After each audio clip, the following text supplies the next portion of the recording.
Oke, selamat pagi teman-teman dan adik-adik sekalian. Jadi mungkin kita bertanya-tanya bagaimana sih ilmuwan bisa tahu kok bisa siklus sel misalnya interfase selama sekian jam, fase M selama sekian jam. Nah, jadi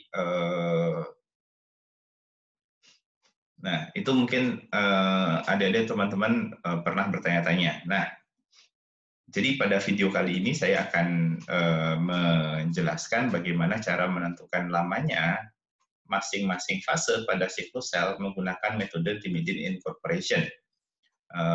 Teorinya saya peroleh dari buku Gerald Kapp, Cell and Molecular Biology, Concept and Experiment dari John Wiley and Sons.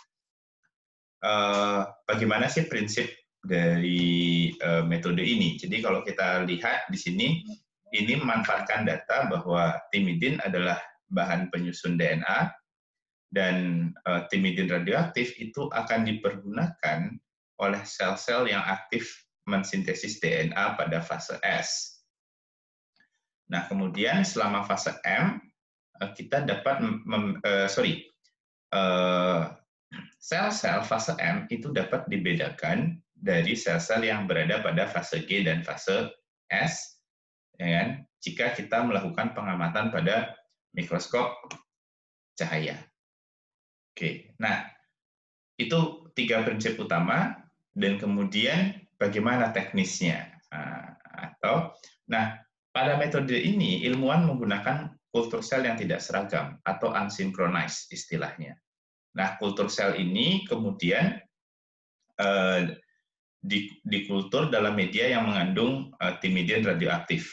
Nah, dibiarkan selama sekitar 30 menit sehingga memungkinkan sel-sel yang sedang aktif mensintesis DNA menggunakan thymidine ini untuk mensintesis DNA. Kemudian setelah itu kultur sel diganti dengan kultur yang tidak mengandung thymidine radioaktif, jadi kultur yang tadinya mengandung thymidine radioaktif dibuang dan digantikan dengan kultur yang baru. Nah, selanjutnya dilakukan sampling sel secara reguler, misalnya setiap 1 jam sekali, dan diamati apakah ada sel yang berada pada fase M itu kromosomnya berlabel radioaktif. Nah,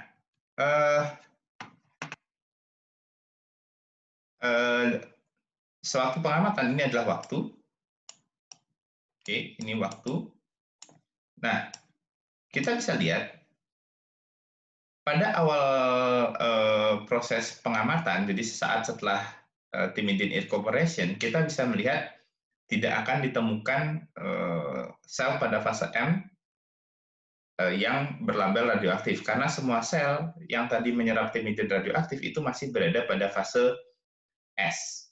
Nah, seiring dengan waktu, sel-sel yang berada pada fase S itu akan mengalami progresi atau perkembangan menuju fase M. Nah,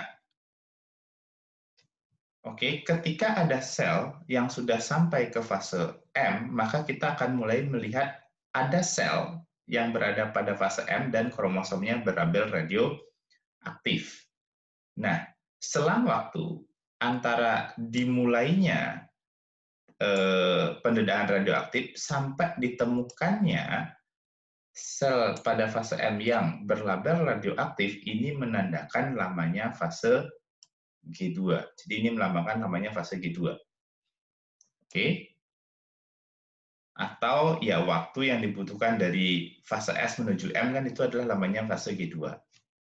Nah, kemudian seiring dengan waktu semakin banyak sel yang berlabel radioaktif memasuki fase M, sehingga nanti kita akan menemukan hampir 100% sel pada fase M yang teramati itu berlabel radioaktif. Kemudian seiring dengan waktu kembali sel-sel tersebut akan mulai memasuki fase G1 dan hanya sekitar 80% sel yang kemudian teramati radioaktif, yaitu sel-sel yang pada fase M yang teramati radioaktif itu tinggal sekitar 80%, sampai nanti akhirnya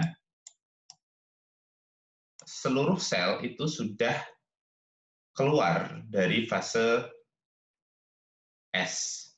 Dari fase M, maaf. Jadi seluruh sel keluar dari fase M. Nah, oke, sehingga tidak ada lagi sel pada fase M yang berlabel radioaktif. Nah, selang waktu pertama kalinya ditemukan sel pada fase M yang berlabel radioaktif sampai sel terakhir atau terakhir kalinya menemukan sel yang berlabel radioaktif, inilah yang menunjukkan lamanya fase S. Jadi fase S itu dimulai dari pertama kali kita melihat sel fase M yang berlabel radioaktif sampai terakhir kali kita menemukan sel pada fase M yang berlabel radioaktif. Itulah waktu atau lamanya fase S. Nah, kemudian bagaimana menentukan lamanya fase M? Lamanya fase M itu dapat ditentukan dari persentase sel yang berada pada fase M pada waktu kita melakukan sampling sel.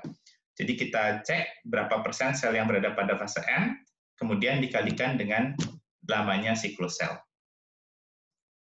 Oke, itulah cara menentukan lamanya fase M. Nah, sedangkan fase G1 kemudian dapat ditentukan dengan mengurangi lamanya siklus sel dengan lamanya fase S ditambah G2 ditambah fase M. Ya, itu yang bisa saya bagi hari ini. Jadi jika ada yang bisa didiskusikan atau mungkin ada hal-hal yang kurang jelas, kita bisa diskusi di kolom komentar atau kita diskusi di grup di Facebook. Oke, terima kasih atas perhatiannya. Semoga video ini dapat membantu kita semua untuk tetap belajar dan semoga apa yang dibagi memberikan kebaikan bagi semuanya. Baik, sekian hari ini. Selamat belajar.